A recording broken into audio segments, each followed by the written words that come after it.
thrilled for today's show where we meet with an ultra running all-time great who really embodies the word ageless.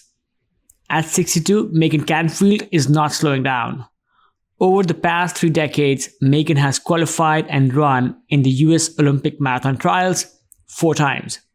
She has completed the Western States 100-mile endurance run 13 times, with 10 of those being in the top 10 and all but one under 24 hours.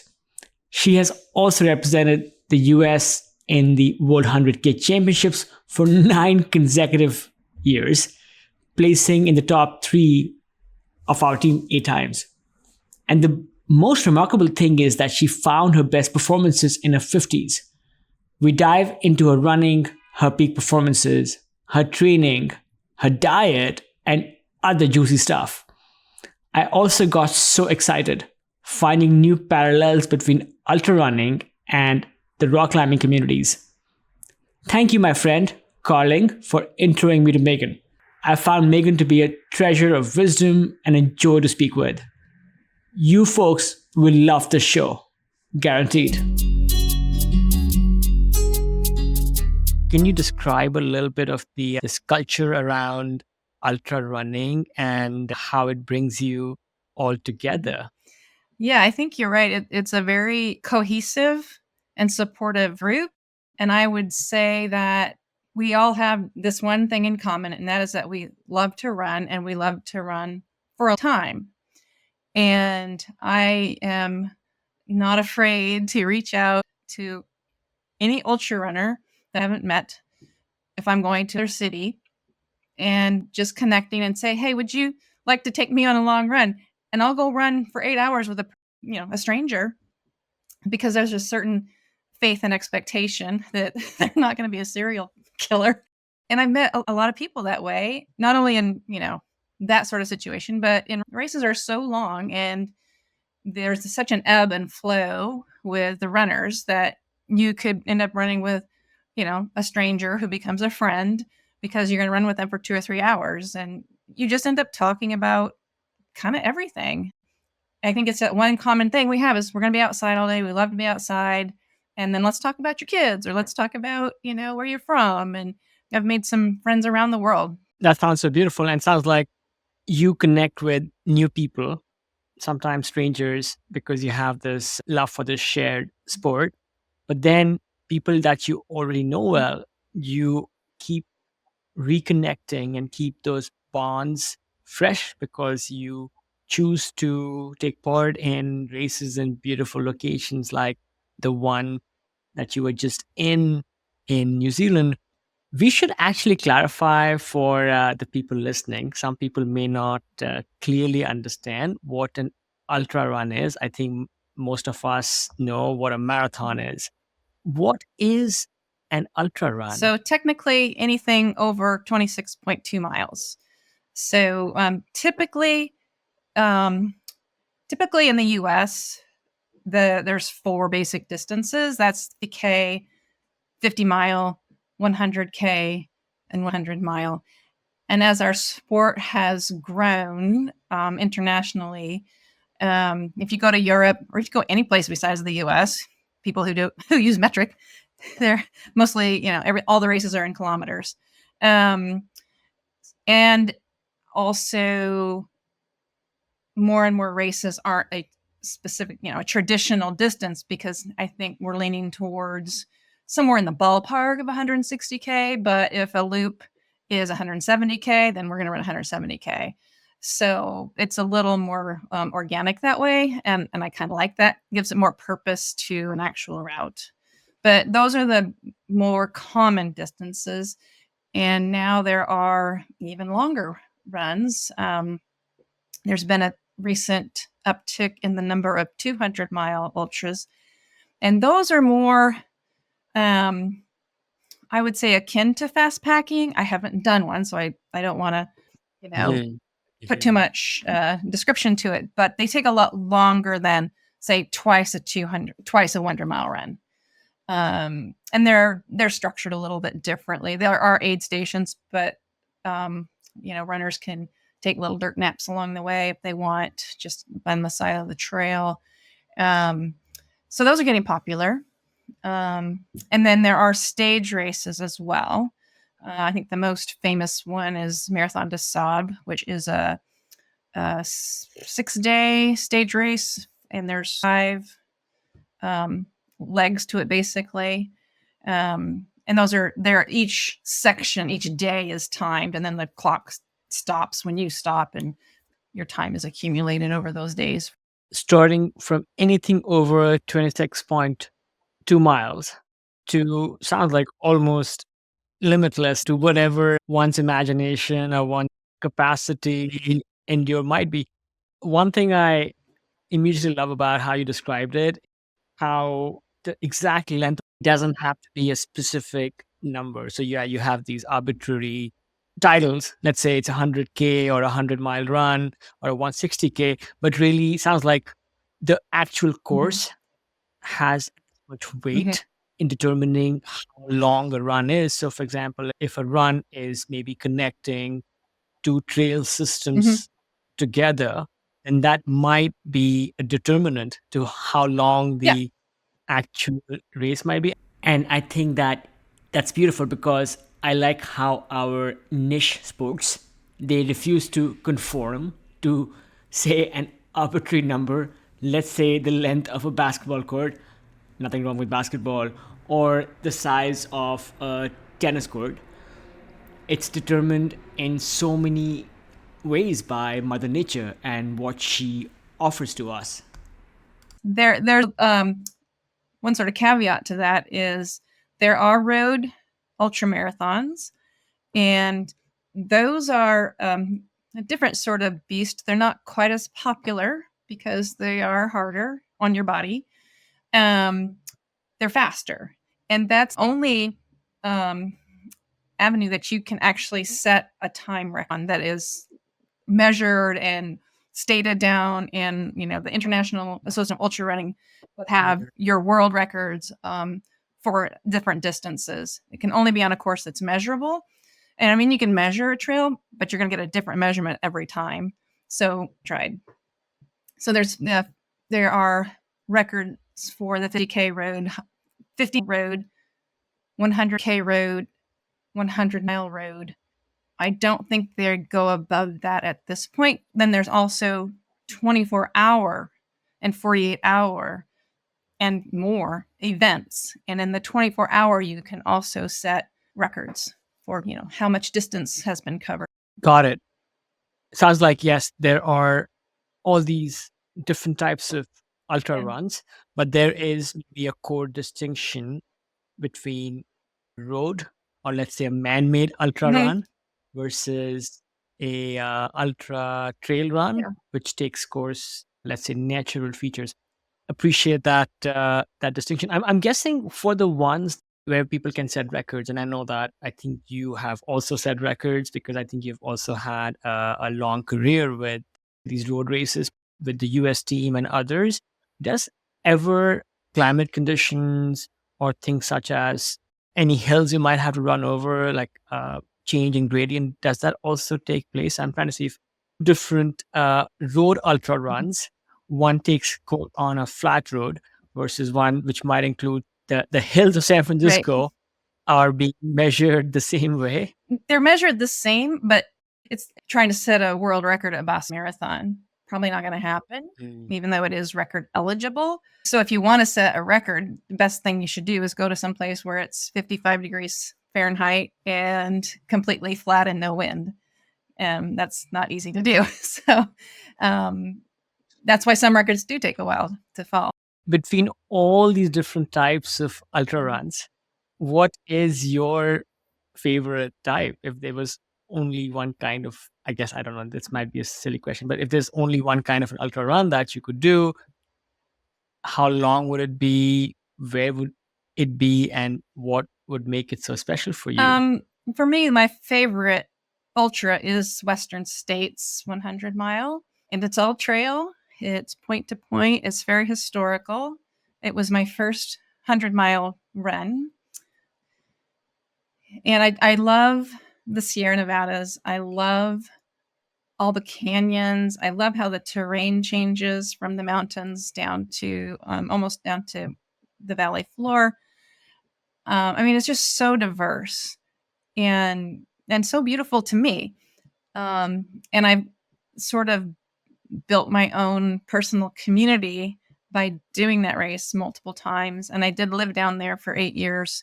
So the story that is not just the race, but the story of living there and training there and just sort of living on that trail. Um, it really spoke to me, and I was really lucky to be able to be there. But that is definitely my favorite. I choose trail over road any day, and I say 100 miles is my favorite distance. By golly, at mile 80, I'm sort of always, questioning my life choices, but I'm always happy when I finish. When you're deep in that type 2 zone, Very uh, deep. I guess one can't really fathom what one might be feeling Mhm. until one is actually in the middle of Yeah. that. And at that point, one is too late. But hey, some you were able to keep going. And one other thing before I forget, which also struck a little chord, is you mentioned how community is so strong, Mhm. and there's deep sense of passion where you could be in a new place and you could reach into the community and find another running zealot Mhm. join you, like an 8 hour or so push. And I find that is such a great parallel with another, let's say, outdoor sport like rock Yeah. climbing, where I could be visiting.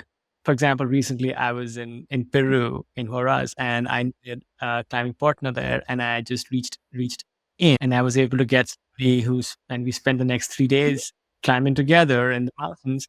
And from being complete strangers, one is literally holding the rope and trusting the other person with our lives. And then as you do that, you start sharing all these beautiful things, your life story. It's kind of a combination of putting your life in somebody else's hands and maybe sharing an overnight Greyhound ride where you divulge all your dirty secrets with the other person. Yeah, no, I agree. It's very similar to that. Trusting somebody to take you running through mountains that you've never been. You're putting your life in their hands, just like maybe not quite as on the edge as rock climbing, but yeah, very similar. And it's for me, if somebody were to come to Corvallis and ask me to take them for a run, I would love that. I would love to show them my backyard. So incredible how you would share some of your most treasured backyard trails with a new Mhm. person, and you would actually find joy in that shared Yeah, for experience. sure. A little bit about your background. Where did you grow up, Megan? And were you a natural athlete growing up? Were there runners in the family and you would run with them? And then, yeah, how did you go from whatever you were doing as a kid to Right. running 100-mile Yes. races? I grew up in rural Oregon. My parents were educators and we had a hobby farm. And I know I spent a lot of time driving a tractor around in circles, and it never seemed to, bore me. So I think it's just an innate ability to just keep going. Not done yet. Just got to keep going. And the other piece was I would look at the hills to the west of our little farm, and I'd always want to know what's on the other side. I really wanted to just get on a horse and ride over those hills, but it was someone else's property. Never did it, but um, I've always had that curiosity and that desire and the basic travel bug.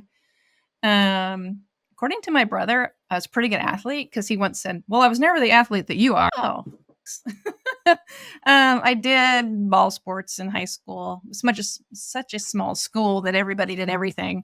So I was lucky to be able to play volleyball, basketball. I ran track, but I wasn't that good because I wanted to do like most kids. I wanted to do, I wanted to jump the hurdles and do stuff. But I didn't really do any distance until I was in my 20s, and I like to be fit. I don't really want to sit around and not be fit. So I started running because that was the most convenient thing. And over time, I just sort of became addicted to that, and start with a 5K. Oh, that's pretty fun. Let's do a 10K, and just sort of a natural progression. I took a long time. I was never in a hurry. I never really envisioned myself. Um, I was a pretty good marathoner. Never really saw that coming, and then started. Yeah, it just evolved. It wasn't. I never. I look back, 50 years ago. This life I could not have imagined. Was it a conscious decision to transition from running shorter races and marathons, let's say, into doing these longer, monstrous runs? Was it gradual, or and then once you started doing these super long runs, what convinced you that this was, I don't know, maybe what you were born to do? I'm curious. So I just kept, try the next thing because it looked fun. Like, look at those people. They look totally destroyed. They just ran 50 miles. I want to do that too. you know? And I did see one of the older documentaries on Western states. And that was like, I really want to do that. I want to see this for myself. I want to experience for myself. Yeah, people are totally wrecked, but let me have a taste of that too. They are really kind of ridiculously hard. And it's like giving birth, when you're done, you're like, yay, I have this baby. Now I'm going to go do it again because it wasn't all that bad. The people I know who have given birth, and some of them have given birth, more than once, like my mom. I don't think they seek out more occasions to give birth. So I'm sure it's just as hard, but something about these races keeps calling you back, despite the depth of suffering and hard work that it takes. You use the word curiosity, which is quite interesting. What is that curiosity for? Is it for figuring out what you're capable of? Is it curiosity for knowing if you're better than other people? What is that force for you? I think it's mostly curiosity about what I'm capable of.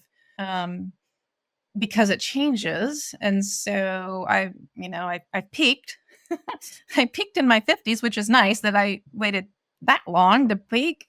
So now the curiosity is more about at what rate am I gonna keep slowing down, and are there things I can do to slow down the slowdown?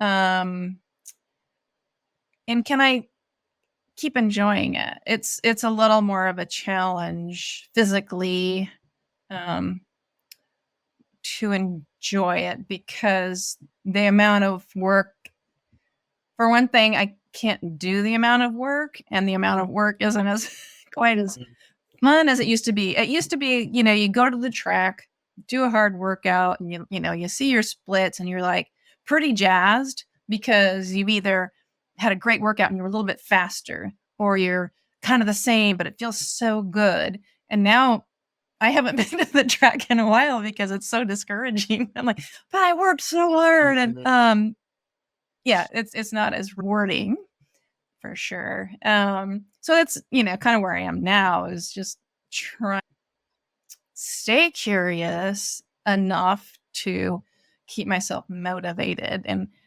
make some data points for other people too. Absolutely. What brings you curiosity and joy today could be a little bit different than what it was in your 50s a few years ago, and could be different yet from what it might have been when you were maybe more of a swashbuckling Yeah. spring chicken, if you may, winning all these races. So this question I have, which comes from our common friend Carling Ursum, and Carling wants to know, you have been running for such a long time, all kinds of life phases. How have you kept your stoke up? It hasn't been hard until the last few years, honestly. I'm not sure. I know I had some struggles very early on with motivation. But they were few and far between. I think I would get to this point, like if I just like, oh, I don't know if I really want to train or run, and then I would think about how it's sort of like the Nike "just do it." I know that if I go out and do it, I'll be glad I did it, And that's still true. That is very much still true. If I like, ugh, do I really want to keep training? Just go out and do it. You're going to feel better for doing it. That is sort of this just conscious awareness that you're going to feel better if you do it. Absolutely. I think a lot of people can relate that sometimes one can be happy and in a good state of mind and go do something. One can also create that state of mind by doing first, Yeah. if I may. But for I think for the vast majority of us, that let's say if it's running related, that doing might be a few miles around the neighborhood or the track, not a 50-mile run. So maybe that's what makes ultra athletes special, because your appetite. Most of us also have a lot of FOMO. And the more races that pop up and your friend just said, I just did this amazing race. And, it's like, well, I want to do that one too. So I think that helps keep it going. I agree that I think peer pressure plus the bond Yeah, you have with others who are doing the same thing, and that shared experience definitely. is so treasured. Yeah. Just staying on the theme of what makes you talented, where do you think you lie, Megan, between being supernaturally gifted as a runner versus putting in insane amounts of hard work? Where are you in that spectrum? I would say I'm more on the gifted with good genetic. I've never really had a serious injury. I've had a few, bouts of tendonitis that I would learn why I got it, and then I would not get it again. I've never had a stress fracture. So I've been very, lucky that way. I think cardiovascularly, that's all inherited.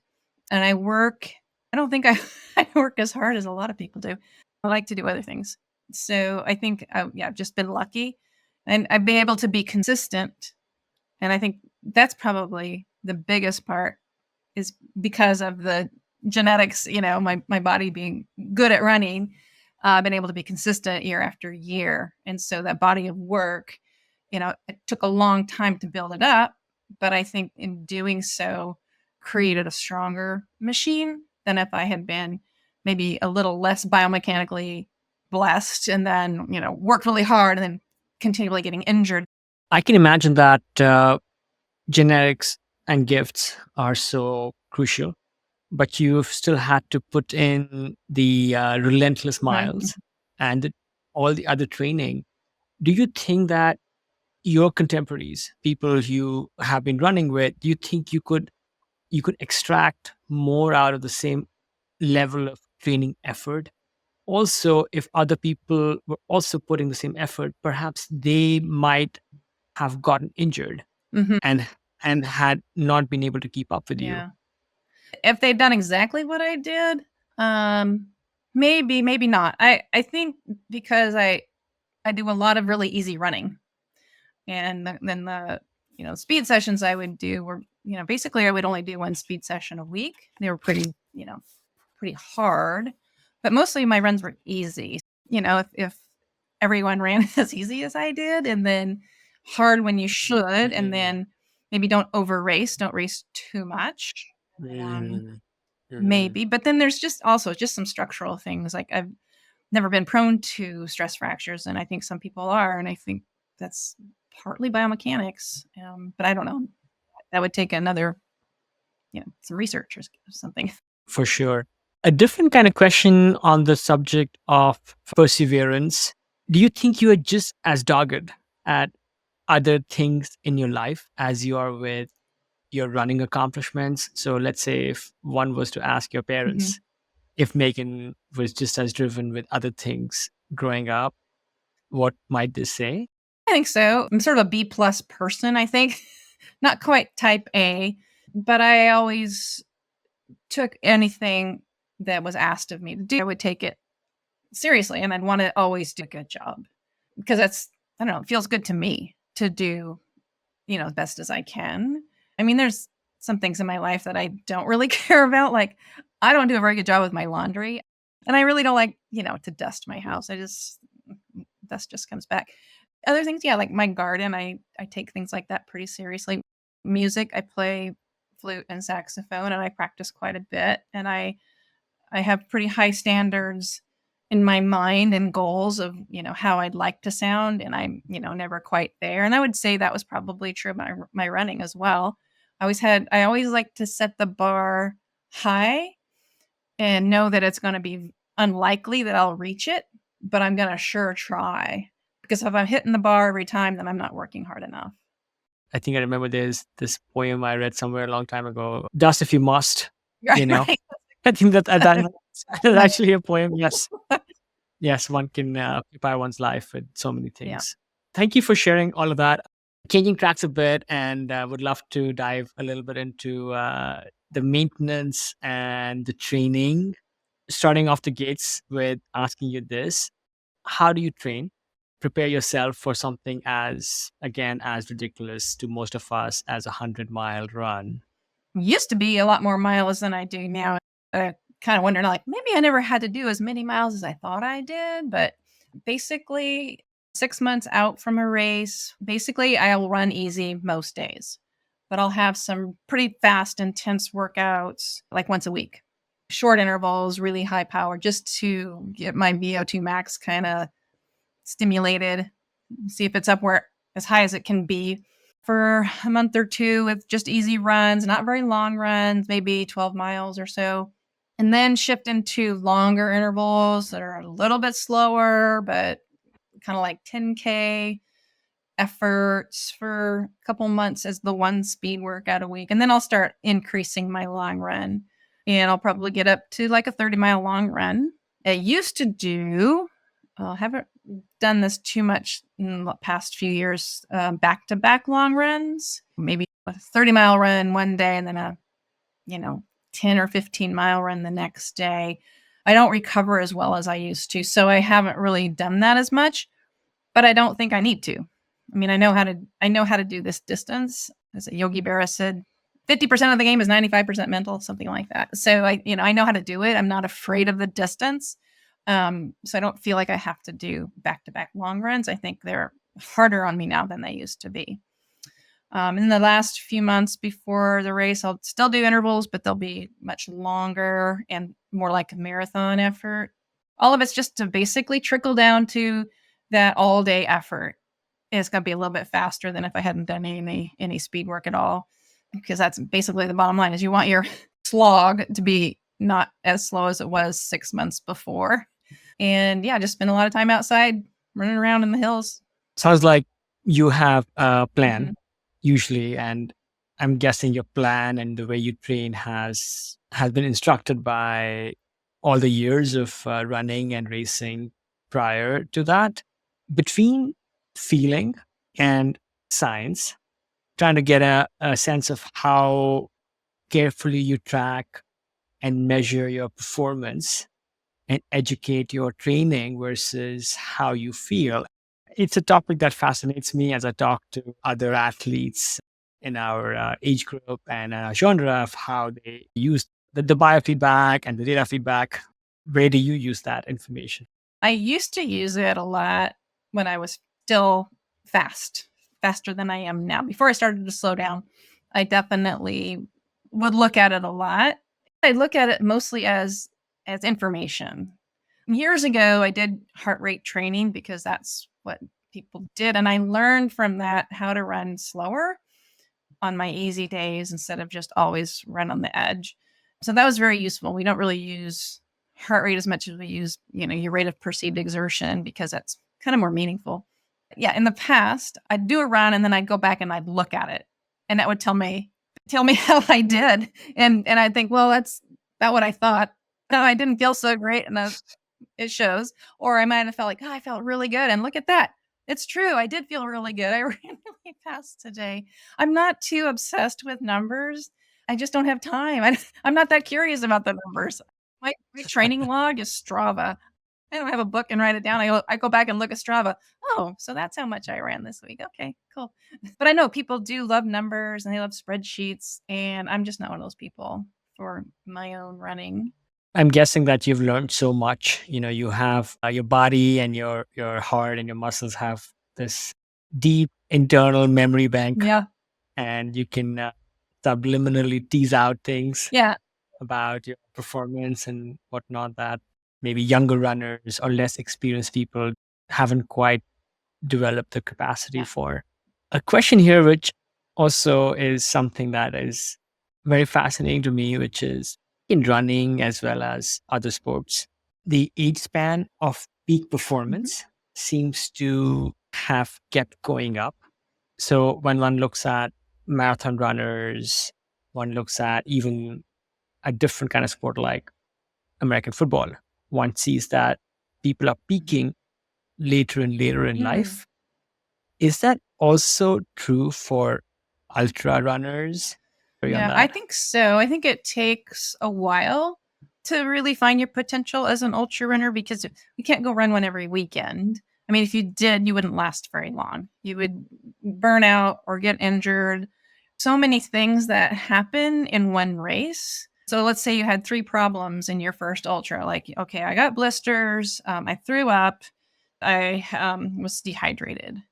And so, okay, those 3 things. Okay, I'm going to make sure that I get my feet in the right shoes and socks. I'm going to lube my feet up, and I'm going to make sure that whatever I eat, I've practiced with, and it's going to be fine. And then I'm going to make sure that I drink enough. Okay, so you got all those 3 things. You go to the next ultra, and you have 5 different problems. So it's like, oh, I thought I fixed everything. Or if you're like me, you still do rookie mistakes. It's like, well, I figured this one thing out, but then I forgot to do it again. It's like you figured that out 5 years ago and you just blew it.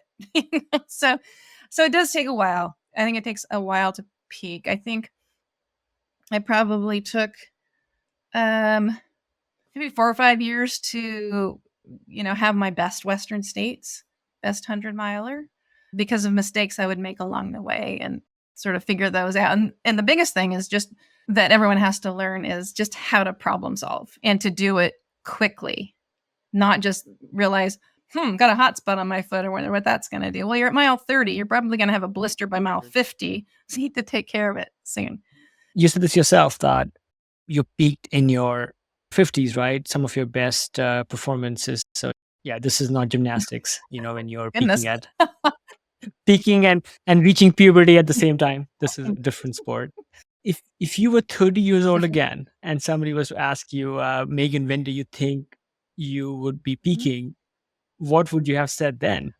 And then in your case, beyond what you have said already about everything else I went in, what do you think helped you keep pushing your performance as you got Yeah, I older? think in my 30s I would have thought I'd probably peak in my 40s maybe, just because I didn't run in college, so it was like the age of myself as my runner age, and I felt like I had a very good cardiovascular system.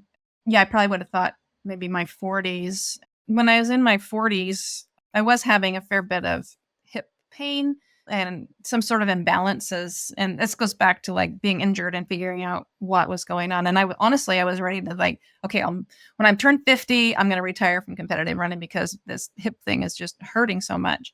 And I got connected to a physical therapist who just did amazing things. She really unwound a lot of problems that I had developed and from repetitive stress. But my mind was definitely on this whole idea, well, there is a problem with some imbalances and we can fix those. And I fixed them and it turned everything back around. And so then I had even more time again to continually to build on my distances, build up more strength. And so I think it just took that much longer. So maybe it's more of okay, I peaked, let's see, when did I start running ultras?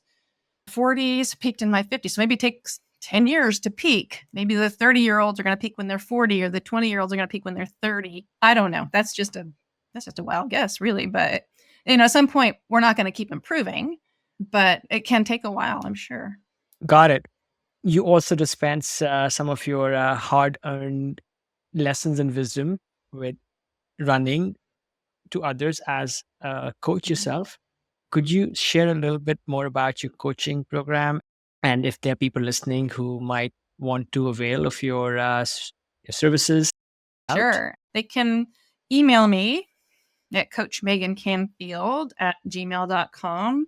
We have a website called zenithcoaches.com, which you can also reach out that way.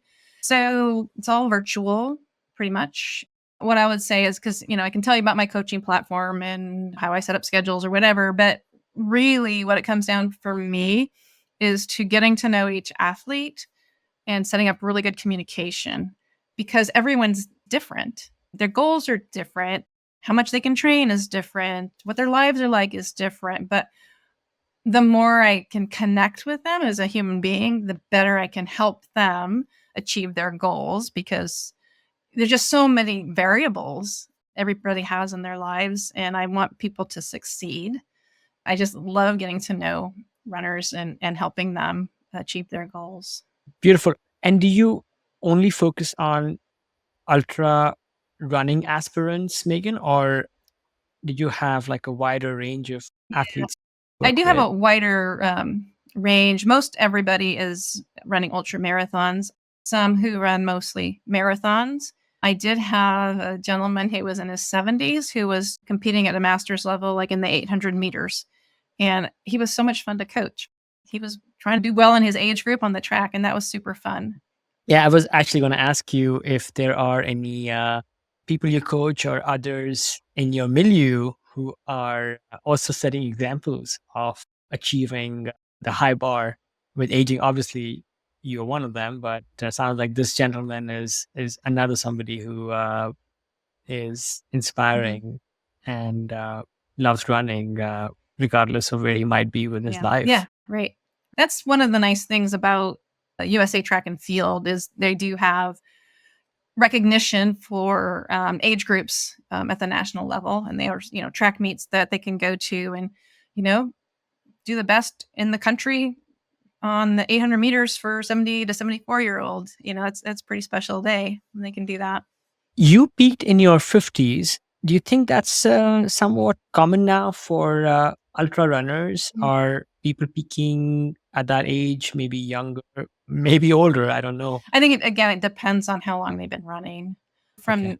age 40 to 50, I ran very consistent marathon. My PR in the marathon is 2:45, and I did that over the span of 10 years. And then I started to slow down. But had I done that from my 30s, might have best been my 30s to my 40s. I'm not sure. Maybe I could have kept going up to my 50s. But so I think it's really how long an athlete's been doing it. Like how long did it take you to get there to achieve that peak? And then how long can you hold on to it? Yeah, it's the quantum of work that's preceded Yeah. it, and then the sustenance at that Yeah. level. As you coach other athletes, and actually as you have seen other people progress through their careers, are there any common, let's say, mistakes people make as they transition from, let's say, shorter races to ultra runs? And you're like, oh gosh, people should not do that. They should stop doing this, but they should continue doing that. But then they should also do more of this other thing. I think the main thing that runners get a little hung up on if they're coming from the roads is their pace, and expecting their pace to be not too far off from what they ran on the roads. And it's one of those questions you get, like, you run 100 miles and like, how long did it take you? Oh, it took 24 hours. What kind of pace is that? I mean, I do know now. Well, it's a 15-minute pace, but I'm not running 15-minute pace for 24 hours. I'm running, sometimes I'm 20-minute pace, sometimes I'm 10-minute pace, sometimes I'm 6-minute pace. It all depends on the terrain. It's one of the first things you want people to let go of is just don't think about pace because it's not worth it. That's such a big difference because marathon runners are very pace obsessed, right? Yeah. So I think And it's a different it mindset. is, and I think most people take it apart in distance between aid stations, and they'll really want to geek out. They'll look at, like, okay, I have a goal time of 20 hours at Western States. They'll go and look at the runners in the past that have done 20 hours, and then they'll download the splits for these runners, and they'll study all their splits, and they'll average them out, and they're like, okay, well, I think I'm more like this runner, so I'm going to get to this aid station at this time, and this aid station at this time. And so they get obsessed over that sort of thing. How long is it going to take to get to these aid stations? And it still isn't pace. They're not like looking at, oh, and it's this pace. It's like, this is how much time it took. And I think it's going to take me about the same or something like that. Yeah. Different obsession. Got it. I do think awareness is coming along, but that transitioning from road to trail, first of all, understand it's going to take longer, and then prepare yourself with fuel. Make sure that you've got fuel with you, and a decent hydration pack, and all those things that are a little more necessary because it takes longer. Absolutely. Yeah, good segue into another listener question. A friend of mine who's a ultra runner and a rock climber from India, Mohit Oberoi, he wanted to ask you about your diet. How do you fuel yourself during a race? And what are you eating when you're not running? When I'm not running, basically a Whole Foods. I like food to look like the source it came from. I avoid highly processed foods. I like to eat rice and vegetables and meat, sourced locally, not tainted with antibiotics and hormones. And I grew up on a farm, so it's sort of how I ate growing up. I just don't do junk most of the time. Sometimes, but it's pretty rare.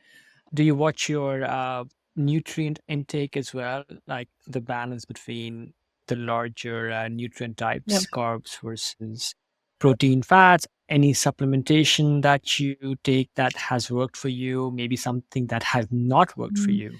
I don't count my macros, but I am currently working on consuming more protein. And this is very important for postmenopausal women because we lose muscle mass when we lose our estrogen. So I do supplement with a whey powder. What I remember, it's not very tasty, but when I remember to do that, I will add like sardines, or they're not local, but they are a very good source of protein, and so I will often just throw a can of sardines on whatever I'm eating. I take vitamin D because I live in the Northwest and it's really disgusting and gray here most of the time. I take creatine, which is also shown in women, especially to help maintain muscle mass. I take a variety of immune support, mushroom immune support, and I take ashwagandha for stress because post-menopause, now I'm a stressed person. I was like, I don't know what that's about. But anyway, there's something else. Oh, I'm on hormone therapy for post-menopause also. That's because, for one thing, I have anxiety that I didn't have before. I still have vasomotor issues with heat at night. And also I have osteoporosis, which is genetic. Both my grandmother and my mother have had osteoporosis, so I'm on medication for that.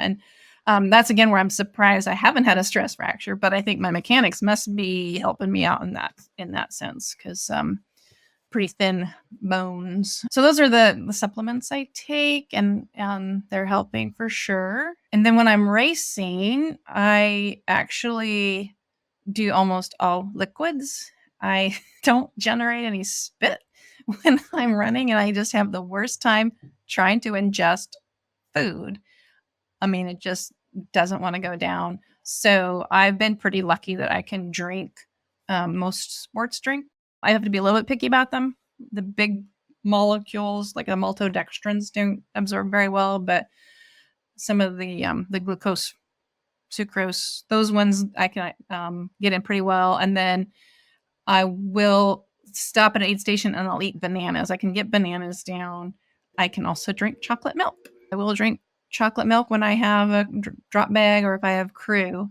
But generally, if I just keep drinking the sports drink and even soda, I mean, I've done a lot on soda.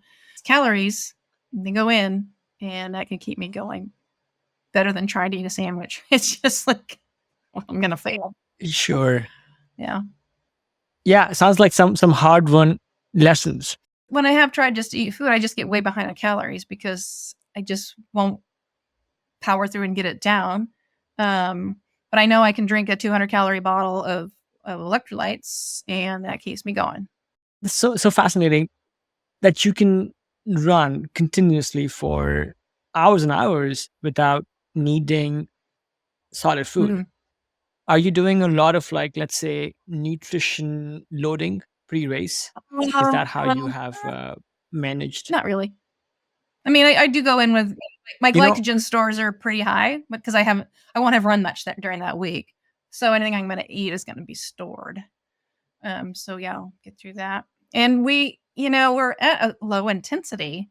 And when we're at low intensity, we're burning a lot of fat anyway. You don't necessarily have to train your body to burn fat. We already do it most of the time by our low intensity running. It's nothing really magical about it. So as long as you keep some sugar in there for your brain, you're going to be accessing fat.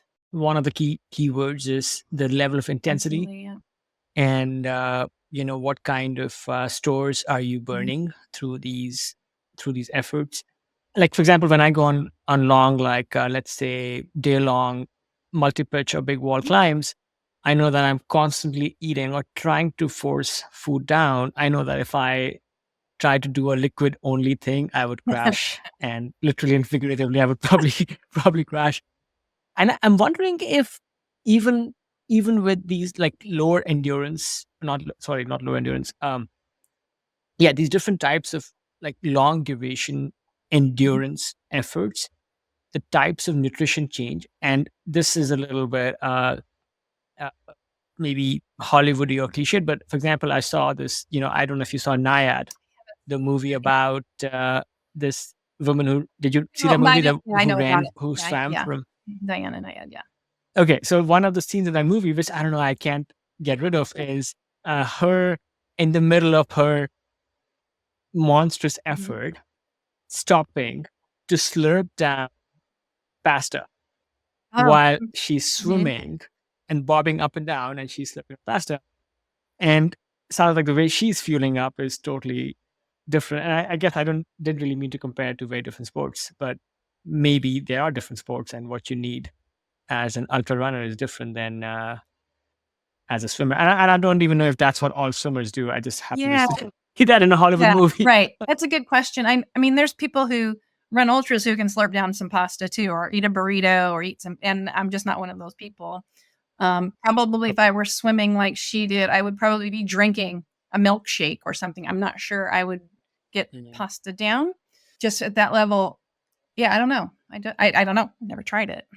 Maybe the synopsis is maybe there are some guidelines with ultra running or endurance types of events where one should do ABC, but then a lot of that also comes with the individual and what works for them and what they have learned and applied over a period. And maybe there is no substitute for learning. That's absolutely right. And that's one of the key things that I have my athletes do is on their long runs, practice your nutrition and your hydration that you're going to use in the race so that there's, no surprises when, oh, I'm using this goo. I have never used this before and I'm sick. And it's like, well, did you practice with it? Having said that, I always say, they say, don't try anything new on race day.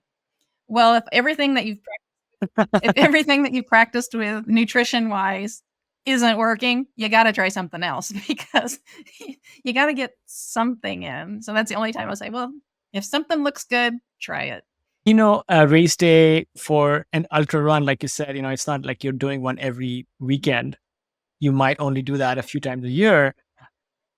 So one has to use that as an opportunity to do a little bit of experimentation. Otherwise, you would never learn new things if you didn't try new things. Moving on to a subject that you touched on very briefly around aging and menopause for women. How have you seen menopause affect your running?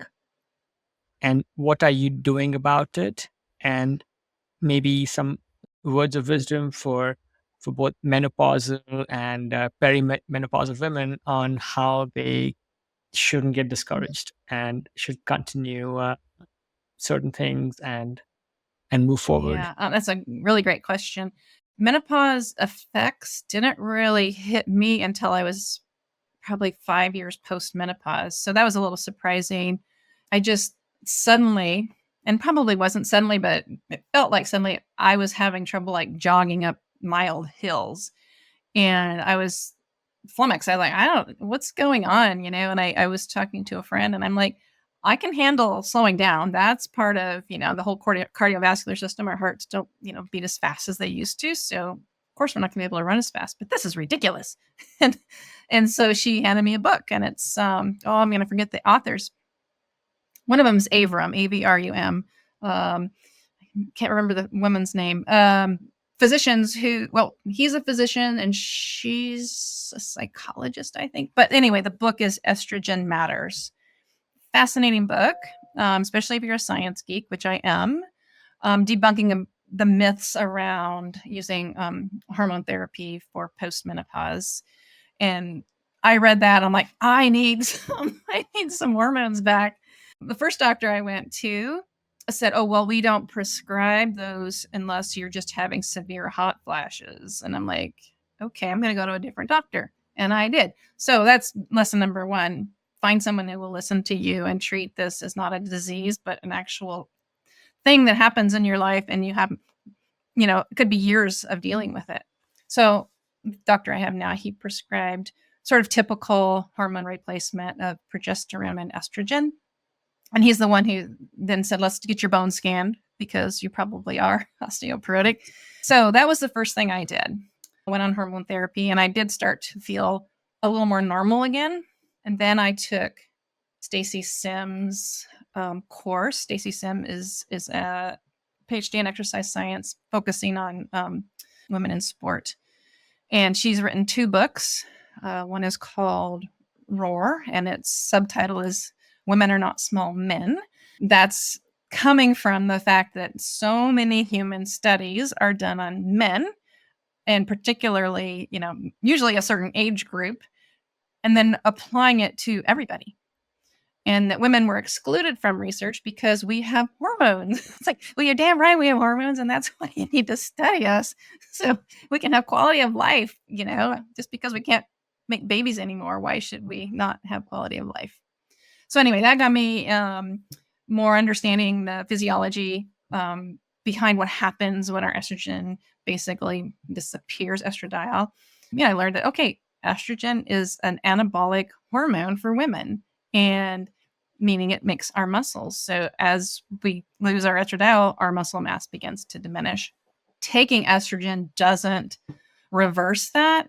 It can help with other symptoms like the vasomotor, the hot flashes, and mood.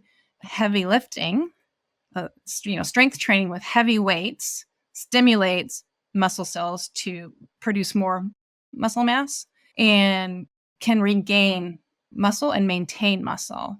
So that was the main takeaway from that. And high intensity interval training, HIIT training, or sprint training, all of those things help stimulate muscle. And so I have incorporated strength training into my routine, and I try to make myself emphasize that strength training over running, because I'm not going to forget how to run, and I can run for a really long time. I don't really like to strength train. But it's like that medicine I need to take if I want to continue to perform. It's one thing like, well, I can slog through a race, but it's not going to be much fun. I want to perform. And that's how I felt at that race in New Zealand at Tarawera. Till maybe the last 10 miles, I didn't feel like I was really performing anymore as much as struggling to the finish line. But it's an improvement for sure from where I was when this whole thing sort of came crashing down on me. Fascinating. Couple of reflections. Sounds like you had maybe almost like a distinct episode with your hot flashes while you were running, where you felt that this was this sort of onset of menopause that was the culprit. I'll ask a couple of questions and I'll let you answer. So is that somewhat common for women athletes, or you feel a certain event and that might be a body changing, or is it more common where women are feeling a more gradual shift in performance, mood, behavior? So that's one question. The second is just a simple reflection, and maybe you can confirm that. As I'm talking to other athletes and even coaches, people tell me that strength training, especially with heavy weights, is like a magic cure for older athletes. And it sounds like you're confirming, even for this kind of athlete, which is menopausal or postmenopausal women, that other things one should do or not do, but strength training should in most cases only help with Yeah. aging? First answer for me, it was I wasn't having a hot flash during the run. It was more like I lacked any steam, like any oomph. Like it's like, am I ever going to get to the top of this hill that I used to sort of charge up? I had no charge left. I'm like, yeah, I can be slow, but how Mm. about some power? Some sort of strength. But I think I just sort of totally bottomed out. So that was that part. But it's incredibly variable. It's variable in terms of age of onset of symptoms. Like mine weren't until postmenopause. Like for 5 years, I thought, oh, I breezed through that. That's not a problem.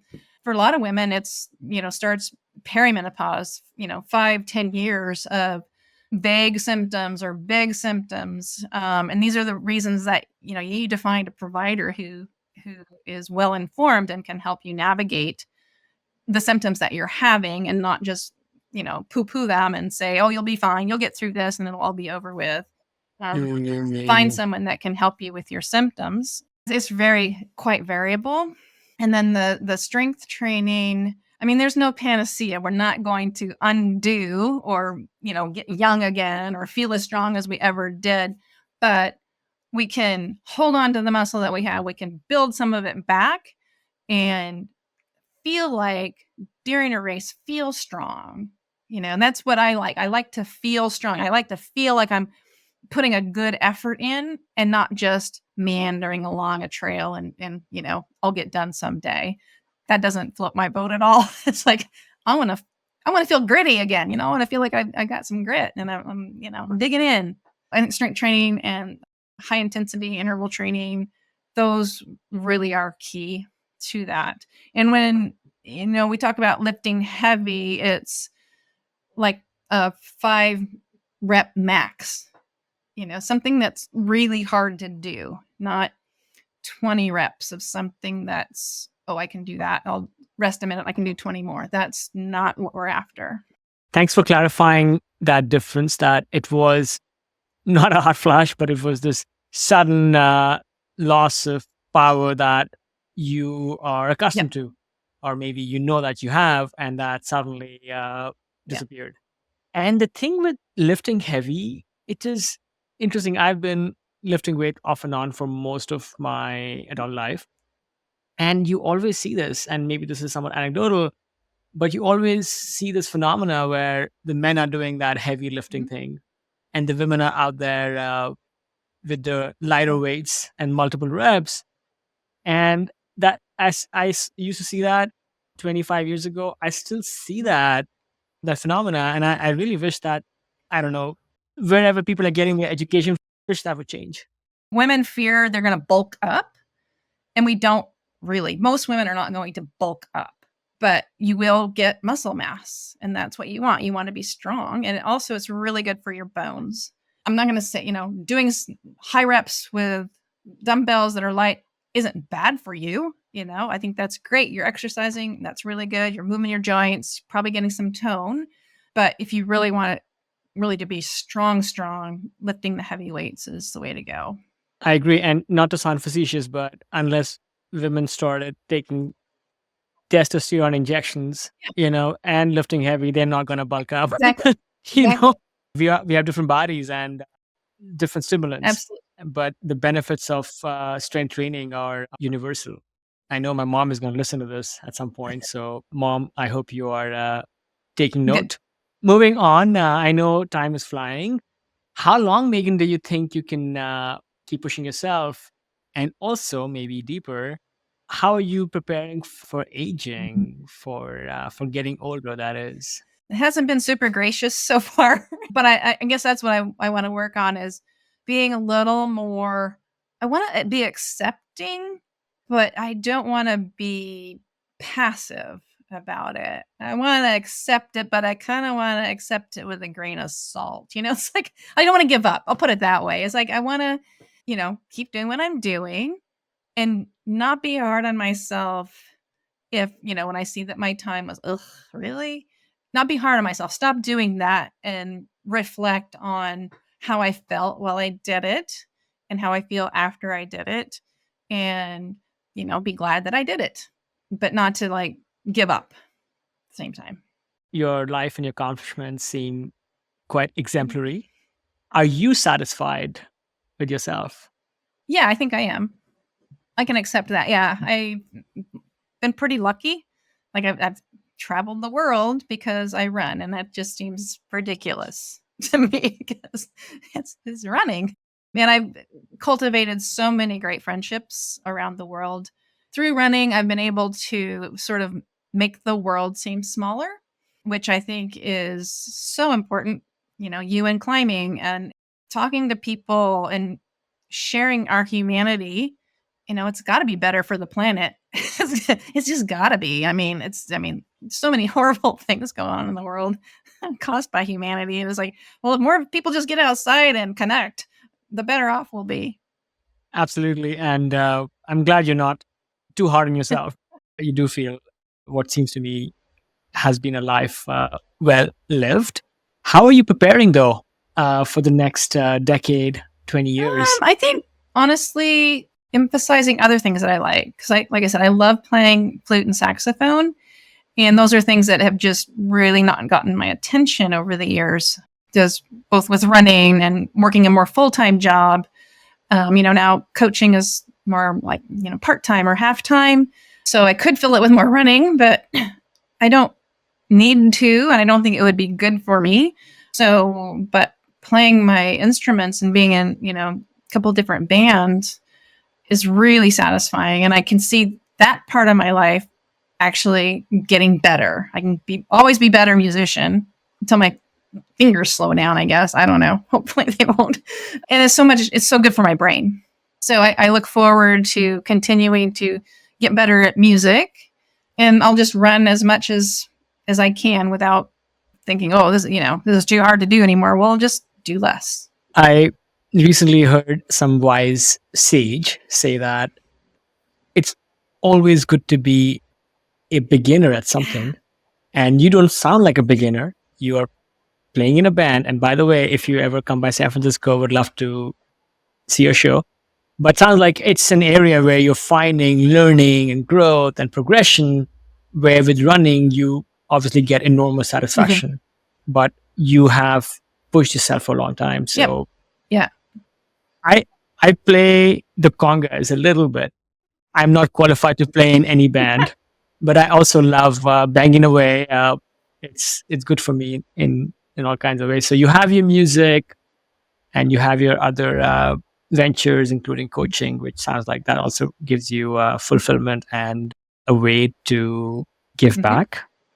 In the last 5 years, Megan, what new belief, behavior, or habit has most improved your life? Getting divorced.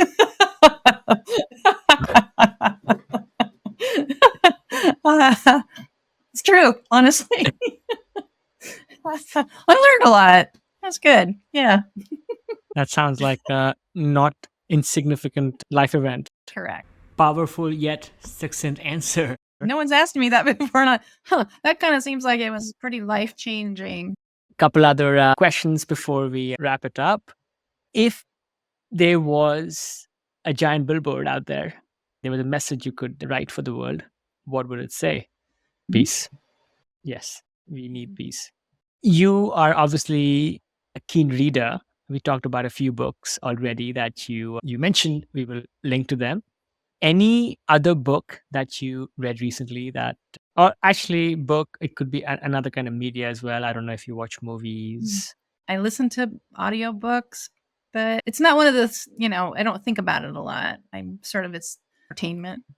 When you're on these long runs, are you vibing with nature, or are we vibing with nature, and are you also listening to something? I am vibing with nature and trying to keep my 2 dogs in control. They're working dogs. They come from the herding stock. So I got them for that reason, so they could run with me all day. And they're lovely. They're wonderful. But I don't listen to music. I like to just, be in nature and hear that, with a caveat. If there is a really important ultra happening that's being live streamed, I will listen. There is one other question that I neglected. If you have time, one thing that I'm also exploring is there is so much more media attention on younger athletes. And this is again something that Carling pointed out to me, which is that she would much rather get an endorsement, so to speak, for a product or something else from you rather than a 20-year-old person that she doesn't relate to. Why do you think the industry has been so slow recognizing the importance of older athletes? I feel the same. I'll represent your brand. I think there's a lot of people in my age group that would identify with me and buy your product. But what I don't know is proportionally really how many are there? How many 50-year-olds are there versus how many 20 to 50-year-olds are there?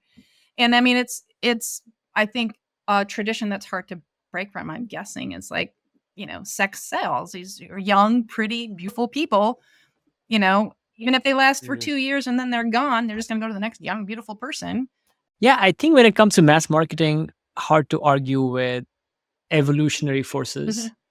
But when it comes to the ability of the world we live in today, where one can be very, very picky and specific about the person that we choose to be influenced by, because again, it's not always the number of followers you have, but it's about the depth of the relationship the followers have with you that I think is more important.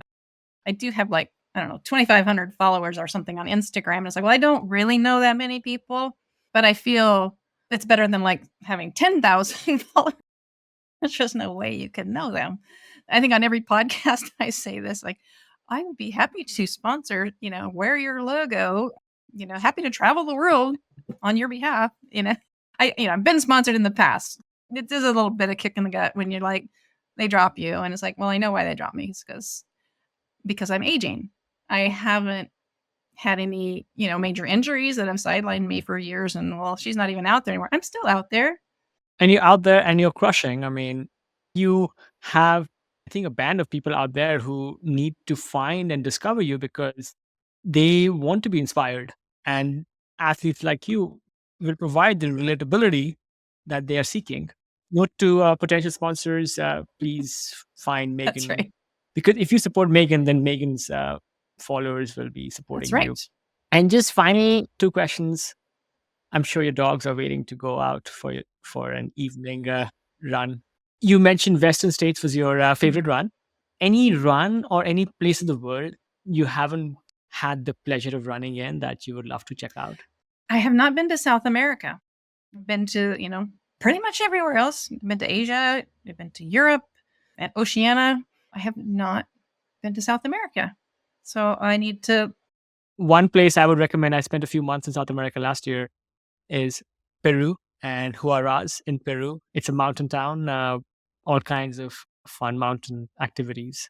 Last question, we talked about food briefly. What is one food that you could eat every day? Oh, I think I could probably eat pasta with pesto every day. Ooh. Would you make your own pasta and pesto? I make my own pesto when my garden isn't in the middle of winter and if I had frozen enough over the summer. Are you traditional with your pesto with, let's say, pine nuts and basil? Or I recently made pesto with walnuts and arugula. Turned out well. Yeah, I did it with arugula before. I think I've used walnuts also, but lots of garlic. Parmesan or no Parmesan? I put Parmesan in it. Cheese, or should I say Parmesan, makes everything better. Meghan, it's been a delight.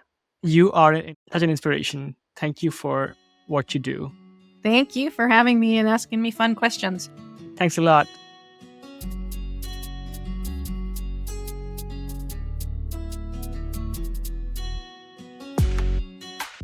Wow, what an inspiring conversation with ultra running legend Meghan Canfield.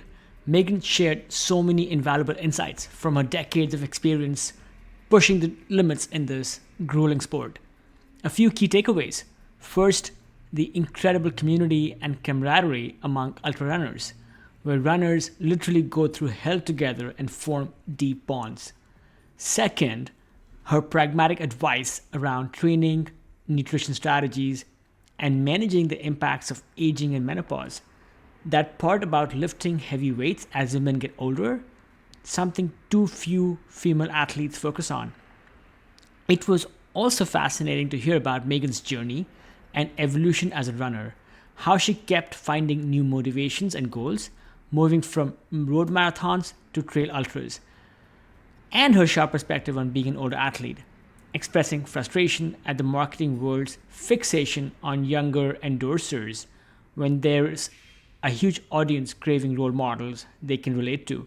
Finally, I loved Meghan's willingness to be vulnerable, sharing personal challenges like her divorce and her outlook on continually growing through new pursuits like music. Such an authentic, well rounded person. If you haven't already, go follow Meghan on social media and check out her social coaching services at zenithcoaches.com. Thanks as always for tuning in.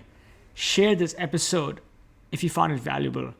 Until next week, stay inspired, stay healthy, go outside, and stay ageless.